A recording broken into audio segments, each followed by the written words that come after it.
Todos en algún momento de nuestra vida hemos sentido que hemos sido hechos para algo. En definitiva, el Padre nos ha formado con un propósito, con un llamado, con un sentido a nuestra vida. Pero esto no lo vamos a descubrir hasta que estemos ejecutando el plan de acción que ha puesto en nuestras vidas.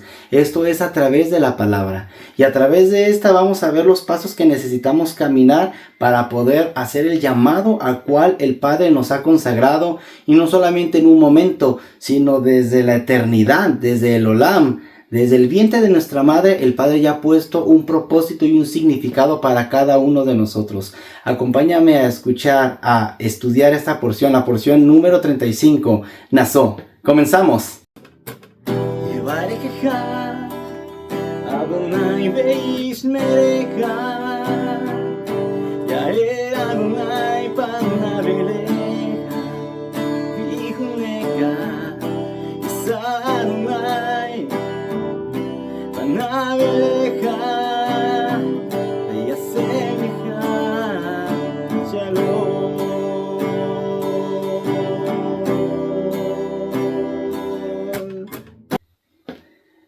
Y en esta porción vamos a encontrar, está situada en Números, lo que es Bamidbar, capítulo 4 del 21 hasta el capítulo 7, todo el capítulo 7. Tenemos la conexión con la Haftará, en este caso es en el libro de Jueces. Vamos a leer lo que es la historia o la vida de Sansón. Y comenzando esta porción vamos a encontrarnos que continúa con el censo. Esta porción significa Nazó, cuenta. Y bueno, vamos a seguir contando porque se sigue contabilizando lo que es la familia de Leví, con lo que es los gersonitas y los meraritas, donde siguen haciendo la cuenta, la suma y les dan designación a sus actividades, donde tienen que hacerse cargo de parte del Mishkan, y cuando se mueve la Shekinah, ellos también tienen que mover lo que les ha correspondido. En este caso, lo que es la familia de Gerson, pues las cosas principales. Y lo que es la familia de Merari, pues las cosas que vienen siendo como bases, tablas, estacas, todo ello. También tenemos la parte de la restitución, es decir, hay una parte, una sección que la Torá dedica para esto. O sea, si alguien ha agravado, inclusive hay una versión que dice, si alguien ha traicionado a Dios haciéndole un daño a alguien más, entonces deberá restituir o resarcir el daño. ¿Qué es esto? De que si, por ejemplo, alguien, que puede ser el caso, lo normal era eso, robaba a otra persona, la perjudicaba, así que tenía que devolver el valor total del daño, y no solo eso, sino que también tenía que aumentarle una quinta parte más, y esto es también un 20% adicional. Quiere decir que todavía no solamente es devolver el daño, sino que hay una multa que el Padre pone, porque su justicia no se basa a lo legal que nosotros tenemos o conocemos, sino que trasciende más allá, y no todavía es solamente dejar esta quinta parte más, sino que tiene que ofrecer una ofrenda, un corbán, para entonces también ponerse a cuentas con Dios. Es decir, te pones a cuentas con la persona y también te pones a cuentas con Dios. No puedes decir, ay, Diosito, perdóname, pero la otra parte, no. O sea, si yo voy por accidente, no sé, volteo y le rompo el celular a alguien más, pues no decir, ay, hermano, pues ya te tocaba otro y ahí ya me voy. No, se trata de resarcir el daño y decir, ok, pues te lo rompí, pues te doy otro, ¿no? Te consigo otro. Es exactamente lo mismo aquí, resarcir el daño. Y no es nada más con que ahí te vas y ráscate con tus uñas, hazle como puedas. No, se basa en la parte del amor al prójimo. Este mandamiento tiene que ver con esta parte. Y también el Padre aclara de que si no hay a quien restituir, si la persona llega a morir, pues bueno, esa restitución tendrá que pagársela al cohen, o sea, al sacerdote, de manera que lo tiene que hacer de sí o sí. Y bueno, avanzando en la porción, también encontramos, bueno, lo que se conoce como la mujer sotá. También está algo muy interesante. La mujer sotá, vamos viendo que la mujer sotá es la mujer sospechosa de adulterio. O sea, no es necesario que el hombre tenga una prueba contundente como para decir, me está poniendo el cuerno, me está engañando. No es necesario, pero el Padre establece una serie de lineamientos. En este caso es un ritual, se conoce como el ritual de las aguas amargas, para entonces poder ver y deslindar qué es lo que ha pasado aquí. Este ritual se hace cuando el hombre celoso, pues le invaden los celos y para no reaccionar con la emotividad de algún acto brusco o algo, sino que dejar que la justicia de Dios actúe, puesto que si la mujer dice que no es culpable y resulta de ser culpable, bueno, ahí vendrá entonces una consecuencia. El marido tiene que llevar a la mujer delante del sacerdote, del Cohen, y lo que hace el Cohen es presentarla delante de Adonai. Se presentan los dos delante de Adonai, donde Adonai va a ser el juez, donde él va a determinar qué es lo que está pasando en realidad. Después se aparta a la mujer, que previamente el marido tiene que dar una ofrenda minjá, esto es de cereales, que es 2 kilos de harina, y en este caso no contiene ni aceite ni incienso, porque es de un hombre celoso, de un esposo celoso, por eso no se puede aromatizar con más. La mujer tiene que presentarse con esto en las manos. El Cohen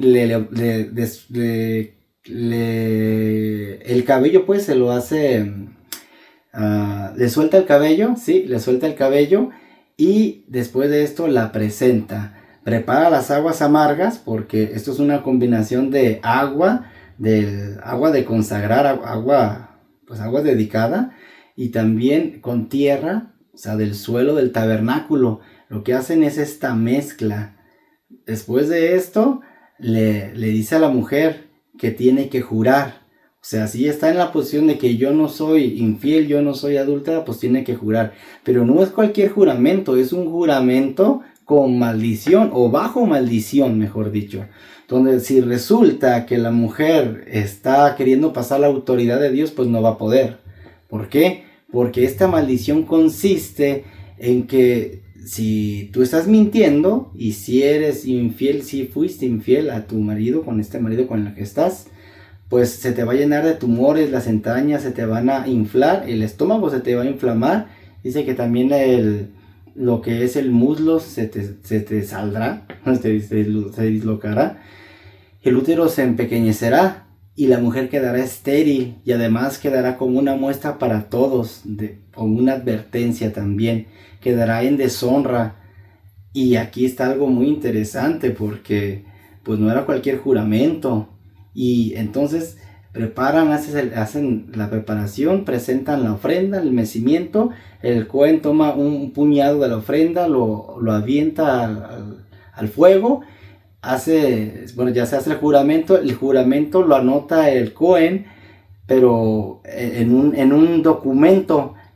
Todavía le limpia con las aguas amargas como para sellarlo, y ya le hace beber de las aguas, o sea, agua con tierra, guácala. Pero no solamente era eso, sino que se la hace beber con la conciencia de que quedará en su interior. Ahora, ¿cómo se resolvía este asunto? Bueno, resulta que si tenía afecto, pues sí, en efecto era la mujer adúltera, pero si no, pues entonces la mujer se levantaba con honra.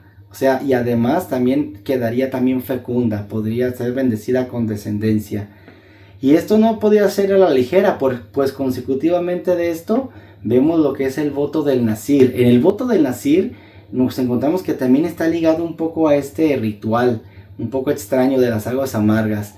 Porque el voto del Nazir consistía, por ejemplo, en 3 cosas muy importantes. Lo que es no beber vino, o sea, pero ni siquiera de las pasitas, ni de las uvas frescas, ni vinagre de uva, nada que tuviera que ver con ello. Ni pasar cabello, ni pasar navaja por el cabello, o sea, no cortarse el pelo. Tenía que permanecer sin cortárselo como una señal. Y la última era no tocar o ni siquiera estar en contacto donde hay un cadáver. O sea, de tocarlo, pues olvídense. Inclusive se estipula de que si alguien muere donde está el Nazir justamente, y muere alguien ahí, o sea, muere junto al Nazir, todos esos días que él se consagró no le valdrían. Tendría que volver a empezar de nuevo, pero sí tenía que presentar una ofrenda. Y es muy interesante cómo se pone un poquito estricto todo esto, pero es una medida que el Padre puso para poder aumentar la cercanía con Él. Es decir, lo que se propone, lo que se entiende es de que si alguien porque esto podía ser para hombres o para mujeres, y tenía un tiempo mínimo de 30 días, así que si alguien quería hacer este voto, era un voto voluntario, no era impuesto, no era obligatorio. Podía bien hacerlo por lo menos 30 días, o podía durar 1, 2, 3 años, o podía actualizar, o podía ser de por vida. En algunos casos hemos visto este ejemplo. Es muy curioso porque vemos el asunto de la mujer sota, la mujer sospechosa de adulterio, pero obviamente es que a veces es que el hombre pues incitaba de alguna manera que la mujer, o sea, al desproveerla, pues la orillara a estas instancias sin justificar el pecado, claro. Por eso es de que el padre entonces pone un método donde poder solucionar, porque aquí el padre le interesa lo que es la armonía familiar, tanto así que ha puesto un método. En este voto del Nazir consistía en no tomar nada de esto, ni de uva, ni nada que tuviera que ver con ello, para no poder tener contacto como un cerco de protección con el alcohol, ni nada que tenga que ver con el alcohol. Y no consistía solamente en que no te cortas el cabello y no estás en contacto y ya la hice, no, sino que aquí tiene algo más profundo. Por ejemplo, el cabello lo tenía que tener como una corona, como una tiara. Tenía que tenerlo de esta manera, así envuelto, porque el cabello le crecía, no lo tenían suelto así, a la ahí se va, sino que esto representaba que así como el Cohen Gadol, todos los días que tuvieran este voto del Nazir, las personas que lo quisieran llevar, representaba la autoridad de Dios sobre sus vidas, sobre sus pensamientos, porque recordemos que siempre la corona o el turbante va a simbolizar la autoridad de Dios. Aquí estamos poniendo los pensamientos al servicio del Padre, y entonces que dejamos que el Padre nos meta de virtud y nos vaya renovando los pensamientos. En el asunto del vino, por ejemplo, la Biblia tiene connotaciones buenas en cuanto a esto. De hecho, en las fiestas se suele tomar vino, en las fiestas del Señor, como un símbolo de alegría y regocijo. Lo malo es de que se va por otro lado, y ahí el abuso es lo que ocasiona este detalle. El vino también va a simbolizar esta vida, ¿no? O sea, la alegría, como el ruaj en ese sentido.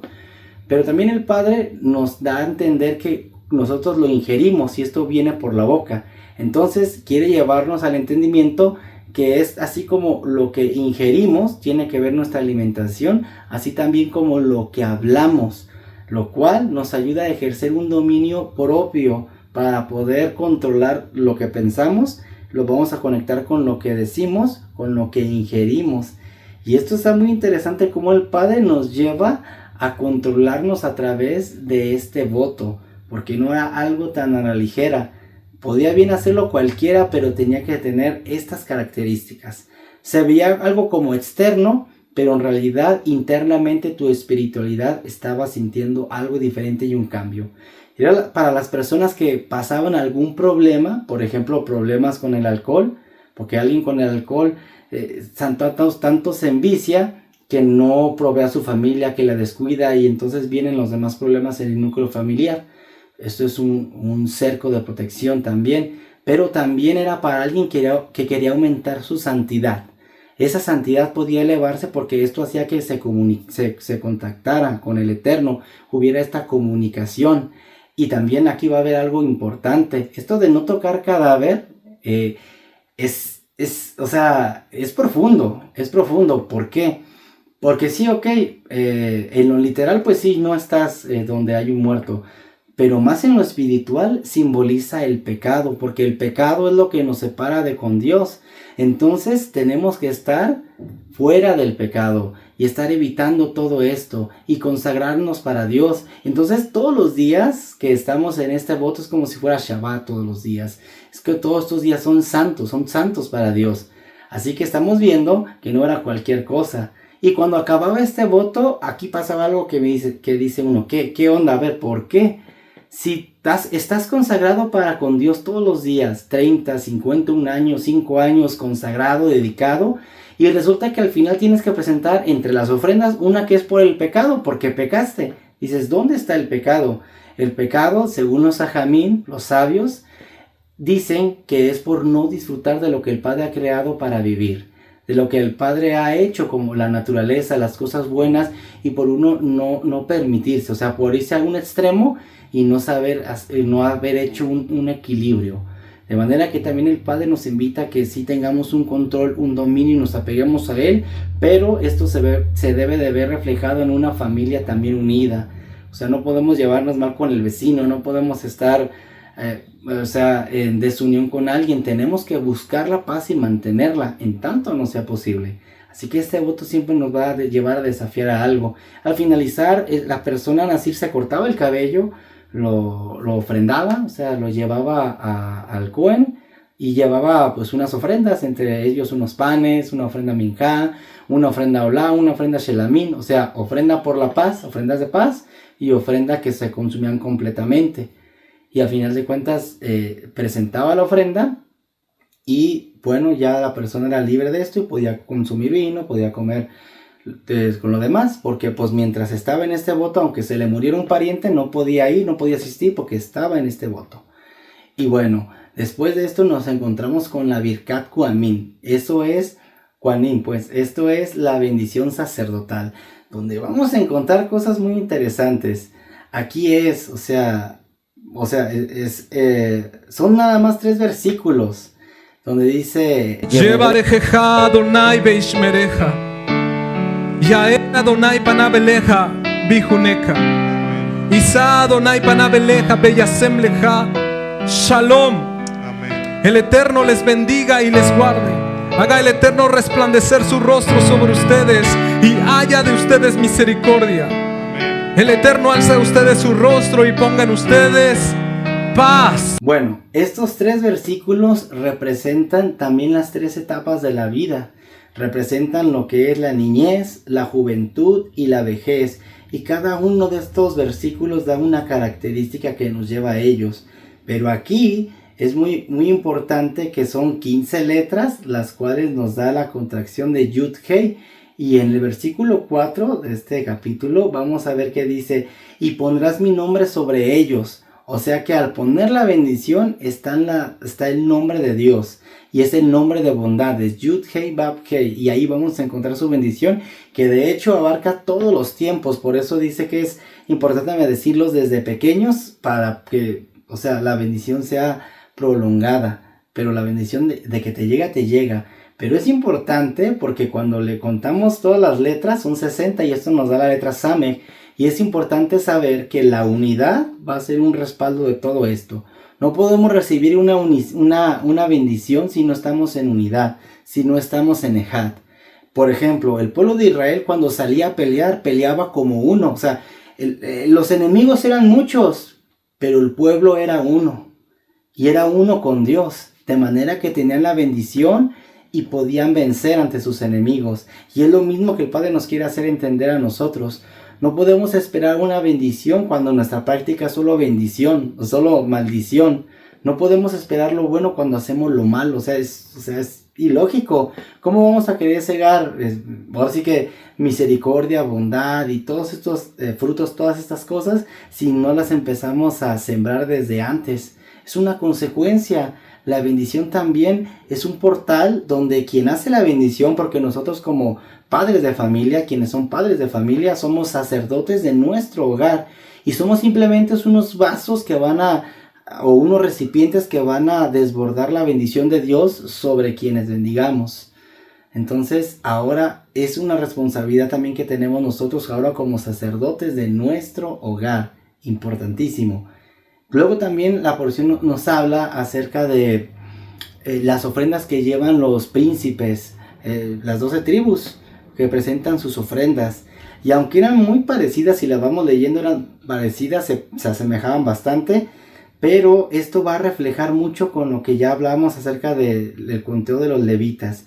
Así como parecía que cada uno hacía algo no tan importante, pero en realidad el Padre puso y designó las cosas que tenían que hacer porque eran vitales que le hicieran, porque en la unidad no tiene que haber esta uniformidad.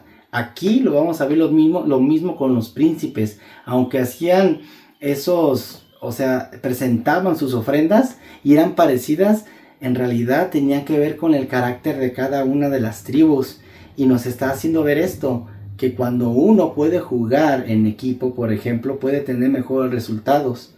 Voy a poner esta frase: 1 avanza más rápido, pero 2 llegan más lejos. ¿Qué quieres? ¿Avanzar más rápido o llegar más lejos?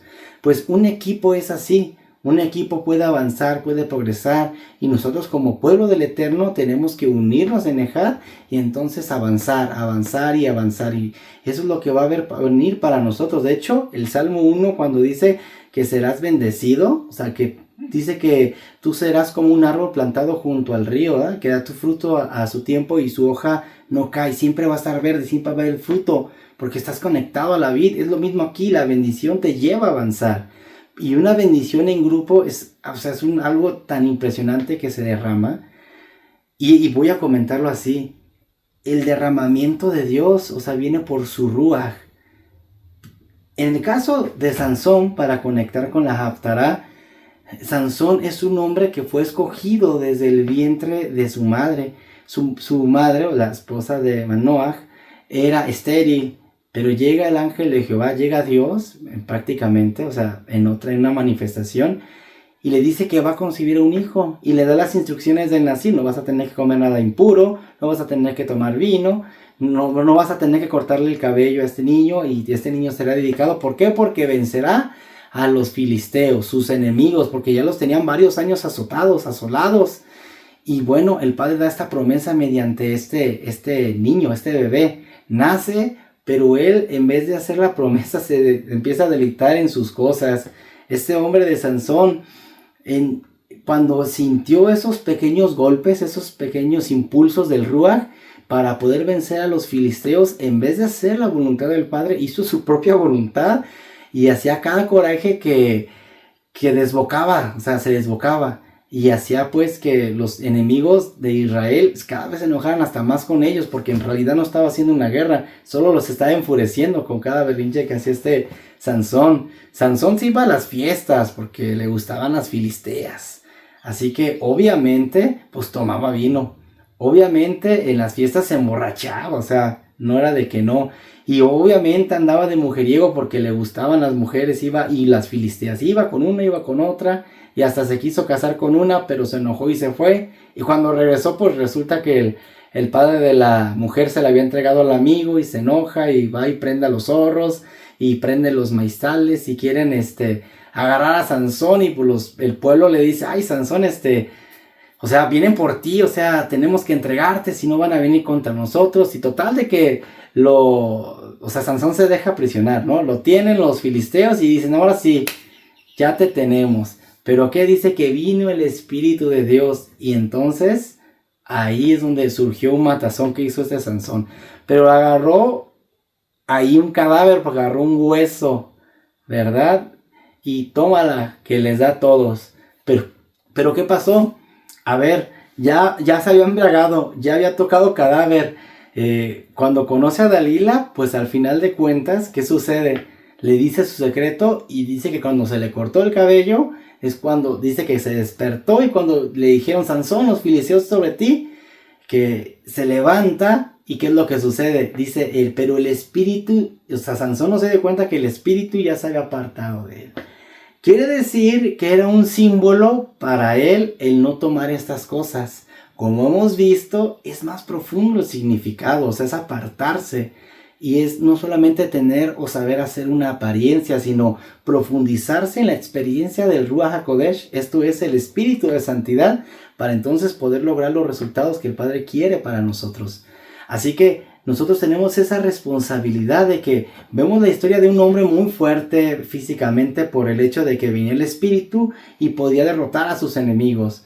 Las cosas le parecían, los cordones le parecían como hilos. Tenía una fuerza sobrenatural porque el espíritu vino sobre él. Pero se confió tanto de esto que lo otro no hizo nada. Al final el Padre lo usa venciendo a los filisteos en el hecho de que como cuando lo amarran, lo atan, se lo llevan, pues le quitan los ojos y lo tienen de su bufón ahí dando vueltas en un molino. Y es que a veces así estamos nosotros, dando vueltas y vueltas en nuestra vida, y no vemos espiritualmente, y damos vueltas y en el mismo problema, y Padre, ¿por qué no estás conmigo? Y Padre, ¿por qué esto? Y las cosas es porque no dejamos que su espíritu venga y se manifieste en nuestra vida. vemos que Sansón le dice a un joven, a un niño un joven, que lo pusiera en los pilares, porque allí estaba un evento magno de los filisteos, en los pilares principales para recargarse, y es cuando le ora a Dios y le dice: Padre, permite que una vez más venga tu espíritu, pero no para hacer justicia al pueblo, sino dice para vengar mis ojos. O sea, al final de cuentas era algo suyo. Bueno, el Padre le concede porque al final de cuentas iba a hacer lo que tenía que hacer, de una u otra manera, pero lo terminó haciendo. Hubiera sido mejor que lo hubiera hecho por las buenas y no que lo hubiera hecho por las malas. Se le dice a los niños normalmente: si quieres bendición, pues hay que obedecer, la obediencia trae bendición, o sea, pero si quieres dolor, pues desobedece, porque la desobediencia siempre va a traer dolor. Y es así en nuestra vida. Nosotros necesitamos que el Ruach, el Espíritu, venga y nos tome para entonces poder ser ese recipiente y emanar de su bendición. Y vamos a poder ver milagros, vamos a poder orar por los enfermos y sanen, vamos a poder profetizar, vamos a poder pregonar la palabra del Eterno, vamos a poder tener esa sabiduría, esa ciencia que el Padre nos ha dado. Pero si esas cosas no se han manifestado en tu vida, tal vez falte una cosa simplemente: que le dejes entrar, porque ¿cómo vamos a saber que somos capaces de hacer todo esto si no nos arriesgamos, por así decirlo? Si no nos decidimos a servir al Señor en totalidad y dejar todas esas pasiones para poder dedicarnos y consagrarnos al Padre. Es necesario que lo hagamos. Por eso esta porción nos invita a que nosotros seamos capaces de dominarnos, de controlarnos, para que el Ruach venga y pueda posar, pero no en un lugar sucio, sino en un lugar apartado y destinado para que su presencia more en nosotros. Esta porción termina, la parashá termina con que el Padre le habla a Moshe desde el Caporet, lo que viene siendo el propiciatorio. Se escucha que cuando va Moshe a hablar con Dios, desde allá se oía una voz. Y esto simulan los sabios que así es el Padre, que el Padre tiene una comunicación continua y precisa con nosotros, pero es meternos a su presencia para poder escucharlo. Así que muchas veces podemos escuchar los ruidos, los sonidos de los demás, de la gente, de que no puedes, de que es que tú, ¿para qué vas? Tú nunca cambias, tú eres así. Pero si nos adentramos en la presencia del Señor, vamos a poder escuchar como Moshe la voz de Dios, pero nosotros hablándonos, restituyéndonos y levantándonos como hombres fuertes, líderes grandes y valientes para poder hacer su voluntad. Yo espero que esta porción te haya sido de bendición. No olvides dar like, compartir y suscríbete si no te has suscrito. Hasta la siguiente.